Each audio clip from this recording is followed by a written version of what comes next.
Hi guys, it's Ian here from Crack Maths, back for tutorial 66 on how to calculate the probability from a probability tree. So far, we've learned a little bit about probability. We've learned that probability refers to the likelihood of something happening. And we've also learned about the probability scale, which stretches from things being impossible with 0% chance of them happening to things being certain with 100% chance of them happening. In today's tutorial, what we're looking at is how can we calculate the probability of multiple things happening in a row. So the way that we're going to do this is we're going to use a thing called a probability tree. So what I'm going to do now is I'm going to draw a probability tree with you so that we can get a look at how these work.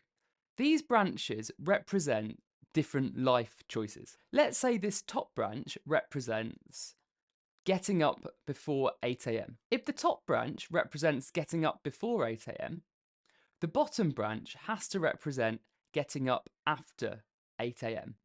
because we need these two branches to cover all of the options. So in life, there's two options to you every day. You can get up before 8 a.m. or you can get up after 8 a.m. You might argue that you get up on 8 a.m., but for the purpose of this, I'm going to ignore that as a thing.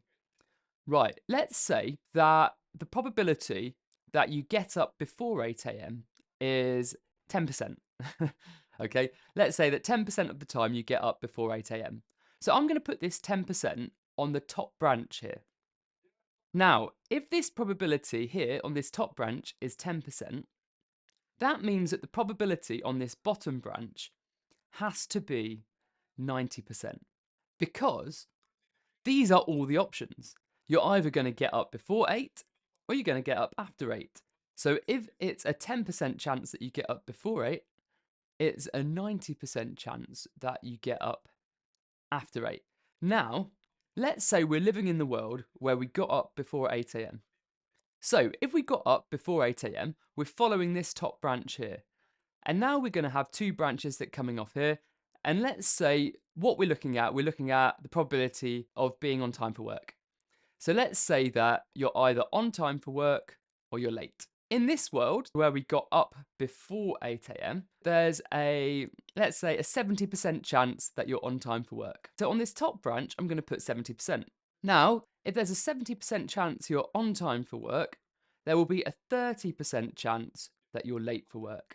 So now we've got our full top scenario. So if we follow this path, we can see we've got up before 8, and this top path tells us that we're on time. This second route, it says we can go up here, so we've got up before 8, and this second branch tells us that we're late. Now let's have a look at this bottom branch. Okay, so the bottom branch says 90% chance that you're up after 8.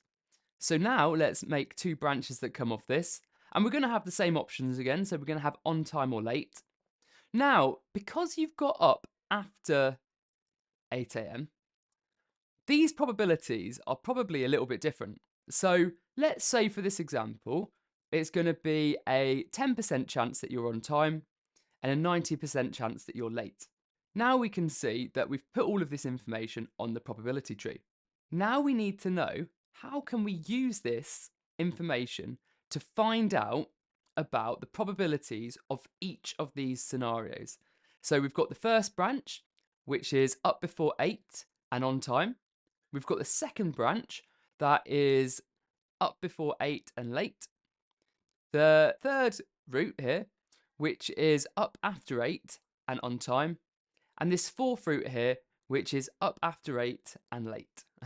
Okay, so what we can see is 10% of the time we're up before 8. And then of that 10%, 70% of that time we're on time. So what we're looking for is we're looking for 70% of 10%. So remember, if I want to find 70% of something, I can do 70% divide 100, which gives me 0.7. And then I can do 0.7 times 10. 0.7 times 10 would be 7%. So there would be a 7% chance of getting up before 8 and being on time for work. Let's have a look at this next branch. So the next branch says there's a 10% chance he's going to be up before 8. And then of that 10%, 30% of those times, he's going to be late. So this time we're looking for 30% of 10%. So 30% of 10% is 30 divided by 100, which gives us 0.3.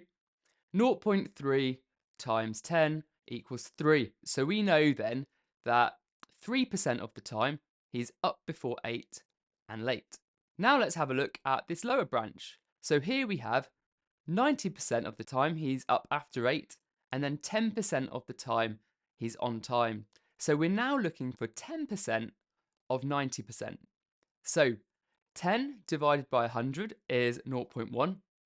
0.1 multiplied by 90 gives us 9%. So here we go, we've got 7%, 3%, 9%. Now that currently adds up to 19%. So if everything has gone correctly, this last branch should be 81%, because these four results are the only results that are available. There is no other situations that exist in this world outside of this probability table, because we've gone for things that are either happening or they're not happening. Okay, so let's look at this last branch. 90% of the time he's up after 8, and then 90% of that 90% he's late. So we need to find 90% of 90%.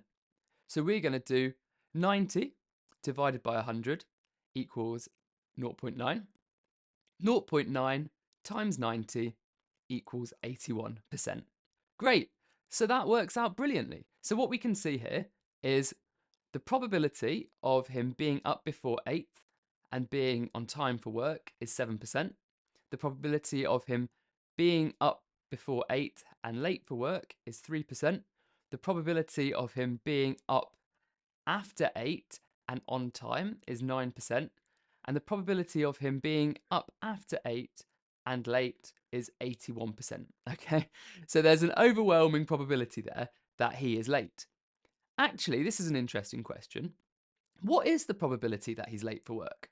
Well, we can see that it's 3% chance that he's late when he's up before 8, and an 81% chance that he's late when he's up after 8. So altogether, there's an 84% chance that he's late for work. Okay, let's have a look at the probability that he's on time for work. So we can see here that if he's up before 8, there's a 7% chance that he's on time. And if he's up after 8, there's a 9% chance.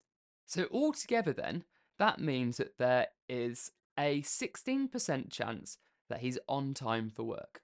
Now, I've done this probability tree with percentages, but we could have done it with fractions. Let's quickly change all of these into fractions. So 10% becomes 1 over 10, 90% becomes 9 over 10, 70% becomes 7 over 10, 30% becomes 3 over 10, and 10% becomes 1 over 10, 90% becomes 9 over 10. So if these are fractions that you have on these lines, what we can do is we want 7/10 of 1/10. So remember, of means times, so we just do 7 over 10 times 1 over 10. 7 over 10 times 1 over 10 equals 7 over 100. Which you might know is 7%. So now we've got 1 over 10 and 3 over 10. So we want 3/10 of 1 over 10. So 3 over 10 times 1 over 10 equals 3 over 100, which you might know is 3%. On this lower branch, we're going to have 9 over 10 times 1 over 10. And that's going to equal 9 over 100. And then lastly, we're going to have 9 over 10 times 9 over 10. And that's going to equal 81 over 100. So hopefully you've noticed the pattern here, is that we're multiplying along the branches to get the probability. Now remember, we can also have our probabilities in decimals. So let's quickly turn all of these fractions into decimals. This 1 over 10 becomes 0.1. This 9 over 10 becomes 0.9. This 7 over 10 becomes 0.7. The 3 over 10 becomes 0.3. This 1 over 10 becomes 0.1. And this 9 over 10 becomes 0.9. So again, as with the fractions, we can just multiply along the branches. So here we get 0.1 times 0.7 gives us 0.07. which is the decimal equivalent of 7%, or 7 over 100. And for this next line, we have 0 0.1 times 0 0.3, which is 0.03. For this line here, we've got 0.9 times 0.1, so that's going to be 0.09. And then lastly, we've got 0.9 times 0.9, which equals 0.81. Perfect. Right, key things to remember before we start the practice questions is the branches have to add up to 100%, to 1, or to a full fraction. To calculate the probabilities, we multiply along the branches. So remember, with the percentages, we're finding the percentage of the previous percentage. Okay, let's have a look now at practice question 1. So in practice question 1, what we have is it says the probability that one event happens is 0.7. The probability that event 2 happens is 0.6. A. What is the probability that both events happen? Right, okay, so we can see our probability tree here. We can see that event 1 has a probability of 0.7, event 2 has a probability of 0.6, which means that on the bottom of these branches, we've got the probability that event 1 doesn't happen is 0.3, and the probability that event 2 doesn't happen is 0.4. For this probability tree, it looks like event 1 happening doesn't impact the probabilities for event 2. And we can see that because the probabilities for event 2 are the same on all the branches on the event 2 section. Let's have a look at answering that question. What is the probability that both events happen? So what we're going to do there is we're looking at this top branch. Here we're looking at 0.7 for event 1 happening and 0.6 for event 2 happening. Remember, we multiply along these branches, so 0.7 times 0.6 equals 0.42. So therefore, the probability that both events happen is 0.42. Part B asks, what is the probability that neither events happen? That means we're looking at these bottom branches here. We've got 0.3 for the first event not happening, and we've got 0.4 for the second event not happening. So 0.3 times 0.4 equals 0.12. So the probability that neither events happen is 0.12. Okay, let's have a look at another. Okay, here we go, a very similar question again. It says that the probability that event 1 happens is 1 over 5. The probability that event 2 happens is 3 over 4. And we can see that they've drawn this probability tree here. Okay, so we can see on this first branch that they've labelled the probability 1 over 5 for event 1 happening. And they've also labelled the lower branch here with a 4 over 5, because remember, if it's fractions, these two branches have to complete the fraction. So 1 plus 4 is 5, so collectively these two branches add up to 5 over 5, which means it's certain that event 1 happens or it doesn't happen. Now we've got the second branch for event 2. Okay, so here we can see we've got 3 over 4 up here, and underneath we've got a 1 over 4 because they've also completed the fraction. If it's a 3 over 4 chance of it happening, that means it's a 1 over 4 chance that it doesn't happen. And we've got that mirrored on the bottom branch as well because it's the same thing. So clearly, whether event 1 happens or not has no impact on whether event 2 happens. So let's have a look at these questions. Question A says, what is the probability that both events happen? So that's represented by this top line, and we can see that that's going to be 1 over 5 multiplied by 3 over 4. Okay, so 1 over 5 times 3 over 4 equals 3 over 20. Now let's look at part B. Part B says, what is the probability that neither events happen? So here we go. So that's this bottom path here. So we've got a 4 over 5 chance that event 1 doesn't happen, and we've got a 1 over 4 chance that event 2 doesn't happen. So the probability that neither of these events happen is going to be 4 out of 5 multiplied by 1 out of 4. So 4 out of 5 times 1 out of 4 equals 4 out of 20. Okay, now remember, if you wanted, you could simplify this by doing 4 over 20 equals 2 over 10 equals 1 over 5. But if they don't ask for it, you don't need to. But we do know that the probability of neither events happening is 4 out of 20. Okay, great. We're going to now look at a couple of scenario questions. If you want to pause the video here and have a go at some of the practice questions on Crack Maths, then feel free. If not, stick with me and we'll look at the scenario questions now.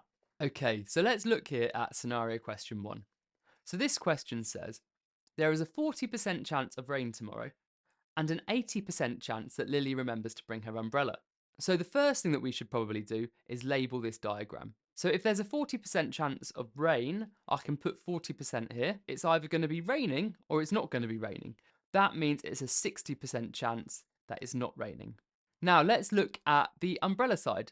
So the umbrella says that there's an 80% chance that Lily remembers her umbrella, so I can put 80% up here. And if there's an 80% chance that she remembers her umbrella, that means that there's a 20% chance that she doesn't remember her umbrella, so I can put 20% on this branch. Right, question A wants the probability that it both rains and Lily brings her umbrella. So it rains 40% of the time, and of those 40% of the time that it rains, 80% of that 40%, she has an umbrella. Okay, so the probability that it rains and she has an umbrella is 80% of the 40%. So remember, 80 divided by 100 equals 0.8. 0.8 times 40 equals 32. So therefore, the probability that it rains and she has her umbrella is 32%. Okay, so that's what's happening 32% of the time. Now, question B says, what is the probability that it rains and Lily forgets her umbrella? So this time we're looking at 40% chance of it raining, and 20% of those times she doesn't have her umbrella. So we're looking for 20% of the 40%. So 20 divided by 100 is 0.2. 0.2 times 40 equals 8%. Okay, so for part B, the answer would be 8%. Okay, let's have a look at one more question and then we'll finish there. So question 4 says, Javine has a 3 out of 10 chance of going to the gym and a 9 out of 10 chance of meeting her friend there. So this is interesting. So if we look at this probability tree, what we can see is that there is no second branch on the second scenario. Okay, if we look at this no gym thing, and that's because if she doesn't go to the gym, then there's no chance that she's going to meet her friend there. So they haven't put that branch on the tree. Okay, so let's put the probabilities on that we can. If she's got a 3 out of 10 chance of going to the gym, we can put 3 out of 10 here on this top branch. If there's a 3 out of 10 chance that she goes to the gym, that means there's a 7 out of 10 chance that she doesn't go to the gym. So I'm going to put 7 out of 10 on this branch here. Now, there's a 9 out of 10 chance that she meets her friend, so I'm going to put a 9 out of 10 up here. And this means there'll be a 1 out of 10 chance that she goes by herself. So here we go, we've labelled all of our probabilities. Question A asks, what is the probability that she goes to the gym and she meets her friend? Okay, so that is going to be 3 out of 10 multiplied by 9 out of 10. So 3 out of 10 times 9 out of 10 equals 27 out of 100. So there's a 27 out of 100 chance that she goes to the gym and she meets her friend. Now let's look at part B. Part B says, what is the probability that she goes to the gym and doesn't meet her friend? Okay, so we can see this route as well. So it's a 3 out of 10 chance that she goes to the gym, and it's a 1 out of 10 chance that she goes by herself. So 3 out of 10 times 1 out of 10, and that equals 3 out of 100. So there's a 3 out of 100 chance that she goes to the gym by herself. Okay, great. That is that. So there's loads more practice available on these questions over at crackmaths.co.uk. This has been tutorial 66, and I will see you in another tutorial. Goodbye.